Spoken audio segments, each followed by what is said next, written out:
J'en profite d'être dans ma voiture pour vous raconter une petite anecdote qui parle de voiture. J'ai habité un petit bout de temps en Angleterre et après au Pays de Galles. Au total, ça a duré 1 an et demi, je crois, à peu près. Et j'ai passé le permis quand j'étais là-bas. Donc ça faisait déjà un petit bout de temps que j'habitais là-bas avant que je prenne la décision de passer le permis, bien évidemment. Il fallait que je sois un minimum installé, que j'ai une adresse, etc. Donc je vivais déjà sur place, je travaillais déjà sur place. Et quand je me suis inscrite pour le permis, je me suis rendu compte que j'avais zéro vocabulaire de la voiture. Je savais pas comment dire le levier de vitesse, l'embrayage, le pare-brise. Tout ça, je n'avais pas ce vocabulaire.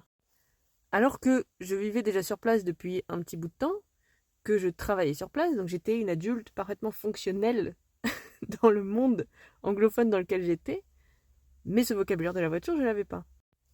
Je l'avais pas parce que j'ai pas grandi dans un environnement anglophone ou bilingue et que j'en avais jamais eu besoin avant.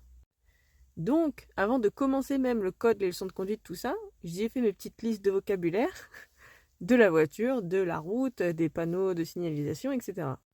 Pourquoi je vous raconte ça?